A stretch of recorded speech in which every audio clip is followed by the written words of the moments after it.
Hola, el menú de hoy. En Argentina, un caso de presunto feminicidio golpea al peronismo, es decir, puede tener serias implicancias políticas. Una buena noticia, Naciones Unidas ha aprobado el Tratado de Alta Mar para proteger los océanos frente al cambio climático. Y en nuestra sección es bueno saber, qué es el régimen presidencial. Hablemos del Mundo es auspiciado por Teje Láser Oftálmica. Teje Láser Oftálmica, comprometidos con tu visión.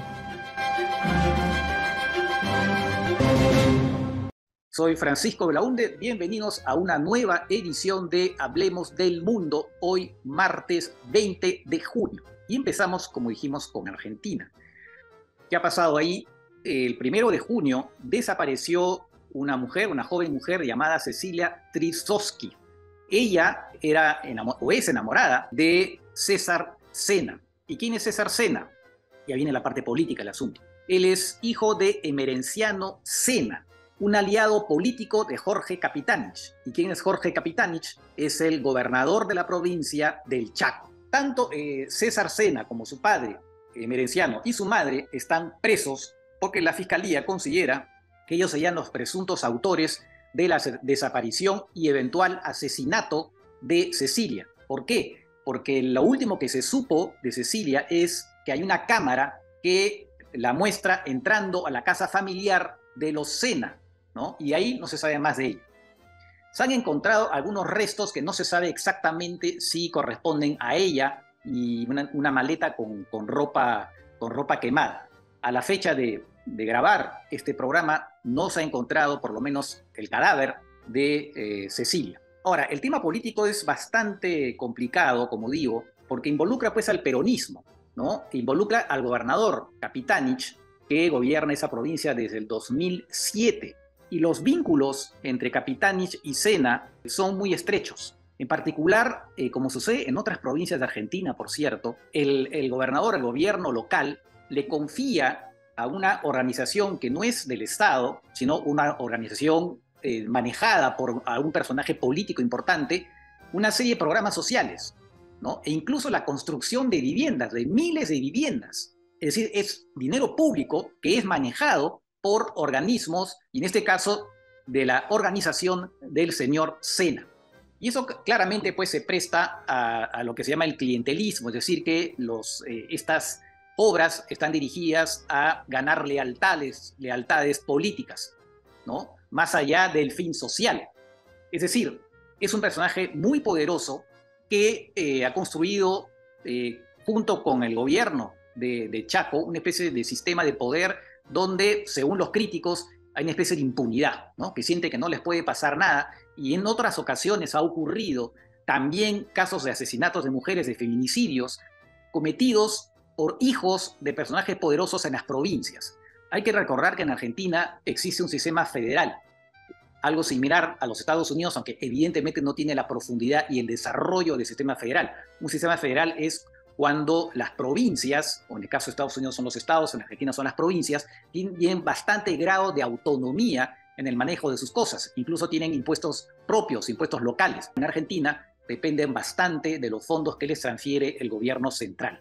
Y lo que se reprocha mucho políticamente, digamos, a lo que está pasando en muchas provincias, es que se instaura lo que se llama un sistema feudal. Es decir, gobernadores que se hacen elegir de manera indefinida. Eso ha generado mucha controversia, incluso el Poder Judicial argentino ha intervenido en ese tema, y construyen pues relaciones con una serie de personajes que les ayudan a mantener la lealtad de la población. Y eso es aparentemente lo que está pasando en esa provincia, ¿no? Y en otras. Bueno, ¿cuál es el resultado? Ayer ha habido elecciones primarias para la elección en particular al gobernador. El señor Capitanich ha ganado, obviamente, pero con un resultado que ha sido aparentemente el peor de toda su carrera política, y estaría amenazado con vistas a las elecciones de septiembre, donde la oposición eventualmente podría quitarle, ¿no?, arrebatarle el cargo de gobernador. En todo caso, ese es un tema muy sensible, porque además tiene que ver con un feminicidio, evidentemente, y porque pone en escena a un connotado peronista, por supuesto, aliado del kirchnerismo. Seguramente habrán novedades en los próximos días. Vamos ahora al segundo tema, y es una buena noticia, como dije al inicio, ¿no? Naciones Unidas ha aprobado el Tratado de Alta Mar. ¿Qué cosa es alta mar? Es la zona del mar que va más allá de la zona económica exclusiva. El mar se divide en mar territorial hasta la milla 12, después viene la zona, después viene la zona económica exclusiva, que son 200 millas, que corresponden a 376 kilómetros, y que le dan derechos, esa zona económica exclusiva, a los países ribereños, derechos de explotación económica, pesca, minería, petróleo, en fin, todo ese tipo de actividades. Más allá es alta mar, y no había una reglamentación realmente para esa zona del mar, salvo en lo que tiene que ver con la minería, que también está regulada por otro tratado, que es el Tratado del Mar de 1982. Bueno, en todo caso, ahora sí se ha firmado este tratado, que lo que busca es proteger esa zona, porque además esa zona constituye el 60% de los océanos, ¿no? Que no pertenece ni a mar territorial ni a zona económica exclusiva. Y está pues sujeta, además ahora con eso de cambio climático se está viendo pues que hay una especie de acidificación del mar. No hay que olvidar que parte del oxígeno que nosotros respiramos proviene del mar, y además el mar capta parte importante del carbono, ¿no? Así como los árboles, también el mar capta, y es muy importante lo que pasa con el mar, y además proteger todo lo que tiene que ver con su diversidad biológica, que además no se conoce totalmente qué es lo que hay en el fondo del mar. Bueno, se ha firmado este acuerdo, que entre otras cosas muy importantes es que los países se van a comprometer a crear de aquí al 2030 en el 30% de esa zona zonas protegidas, ¿no? Para evitar cualquier tipo de actividad que pudiera dañar la biodiversidad, por ejemplo, ¿no? Y eso es muy importante. Eso tal vez es la parte más celebrada. Y otra parte importante es que lo que son los recursos, por ejemplo, biológicos, microbiológicos que se puedan encontrar, que puedan servir para explotación económica, fabricar, por ejemplo, para la química, para los farmacéuticos, se dice que eso va a ser una riqueza compartida, también con los países menos desarrollados que no tienen los medios de explotar todo eso. Finalmente, todas las actividades que se realicen ahí van a estar sujetas a estudios de impacto ambiental. Y ahí tiene que ver mucho el tema de la minería, ¿no? Que ya está regulado sobre todo por un tratado aparte, que como les dije es el tratado, la Convención del Mar de 1982, que ha creado una autoridad que es la que puede dar concesiones para explotar el fondo del mar, donde se supone que hay gran riqueza minera. Y ahí va a haber seguramente un problema, pero eso tiene que ver en realidad con la actuación de esa autoridad, ¿no? Que parece que está dispuesta a conceder algunos permisos para actividad minera, y eso preocupa muchísimo a muchos países, porque eso dicen que puede dañar la diversidad biológica del fondo del mar. Pero en todo caso, es una buena noticia que celebramos. El tratado va a ser puesto para que lo firmen los países a partir del 20 de septiembre, cuando sea precisamente acudan los jefes de Estado a la Asamblea General de Naciones Unidas. Y después tendrá que ser ratificado por los parlamentos. Antes de pasar a nuestra sección, es bueno saber una información complementaria a lo que dijimos ayer. El secretario de Estado Antony Blinken de Estados Unidos ha podido reunirse también con Wang Yi, que es el número uno de la diplomacia en China, y además con el propio Xi Jinping. Parecía en un momento dado que no se iban a dar esos encuentros, simplemente iba a quedarse con una reunión con el ministro de Relaciones Exteriores. Pues ahora no. Finalmente parece que a último momento los chinos decidieron también recibir, que era bueno que fuera recibido también por Wang Yi, número uno de la diplomacia del Partido Comunista Chino, y por el propio Xi Jinping. Así que ha sido pues una reunión que ha tenido finalmente una connotación más importante que la que parecía tener al inicio. Y ahora sí pasamos a nuestra sección Es bueno saber. Y es bueno saber qué es el régimen presidencial. Hace unos días nosotros hablamos del régimen parlamentario. El régimen presidencial se distingue del parlamentario en el sentido en que el jefe de Estado es a la vez jefe de gobierno, ¿no? Es decir, en principio, no hay primer ministro en un régimen presidencial. Gobierna el presidente y su gabinete.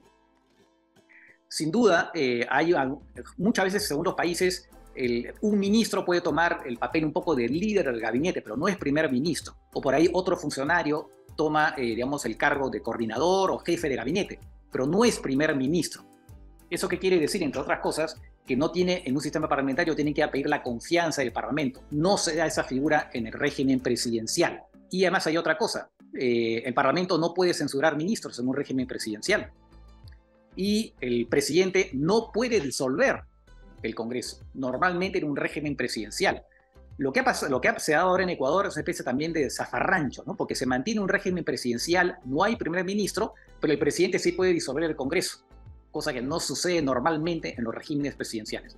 Este tipo de régimen prevalece, así como el régimen parlamentario prevalece en Europa en particular, ¿no? Y en algunos países de Asia. El régimen presidencial, como saben, prevalece en nuestra región, en América, ¿no? Incluso Estados Unidos, bastante también en África, ¿no? Y ese que tenemos, algunos dicen que deberíamos reemplazarlo debía ser reemplazado por el sistema parlamentario.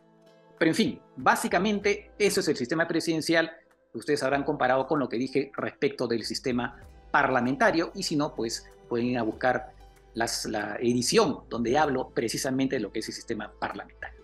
Muy bien, antes de cerrar la edición de hoy, les anuncio una actividad muy interesante que se llama la Travesía de la Papa, de los Andes a Europa, una historia con futuro. Es una actividad organizada por la Embajada de España, por el Centro Cultural Español, por el Centro Internacional de la Papa, por la Universidad La Molina y por la Unión Europea. Y tiene que ver, bueno, con la Papa, obviamente. Van a haber exposiciones, charlas, actividades para niños, mercadillo. Va a ser una actividad que va a desarrollarse entre el 22 y 24, es decir, esta semana.